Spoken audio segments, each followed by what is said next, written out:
50,000 100,000 200,000 ዶላር የቢዝነስ ክሬዲት with zero interest እንዳለ ታቅ ነበር አንተ አሁን ማግኘት እንደምትችል ታውቃለህ 18 ዓመት በላይ ከሆንክ አሜሪካ ከኖርክ ክሬዲት ከ680 በላይ ከሆነ ካልሆነ ደግሞ እንዴት እዛ እንደምትደርስ ቢዝነስ ኖረህ አልኖረህ ዳዝም ማለት እዚህ ጋር መጽሐፌን ቁጭ አድርጌልሃለሁ እሱ you get it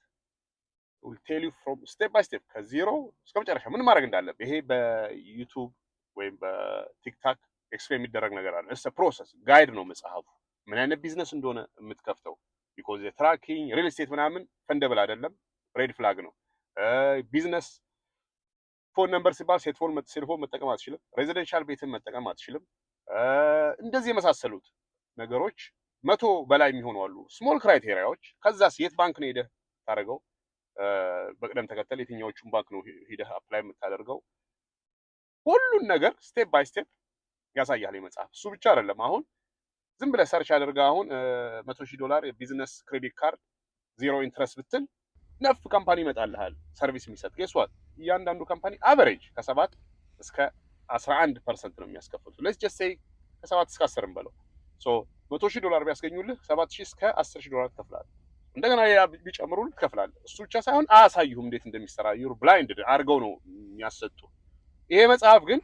እንዴት ራስን እንደምታረግ ስቴፕ ባይ ስቴፕ ያሳያል ስለዚህ ለዘመድም ለፍሬንድም ከዛ በኋላ ማድረግ ትችላለህ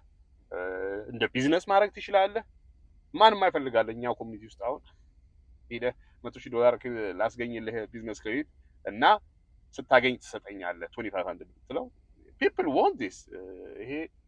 ቢዝነስ ኖረህም አልኖረህም something to have confidence አንድ ነገር ብትሆን ባካፕ ይኖርሃል ብሩን ብትጠቀመው እንደ ፐርሰናል ክሬዲት ካርድ አሁን $10,000 ኖሮ ከ$3,000 በላይ ብትጠቀም 30% በላይ ብትጠቀም ዩቲላይዜሽን መጥፎ ነውና ክሬዲትን ያወርደዋል ዩቲላይዜሽንም ባድ ዩቲላይዜሽን ማለት ነው 30% በላይ እኔ ክሬዲት ካርድ ብትጠቀም ፐርሰናል ይሄ ግን የቢዝነስ ሲሆን እንደዚህ አይነት ሊሚቴሽን የለውም 100% መጠቀም ይችላል as long as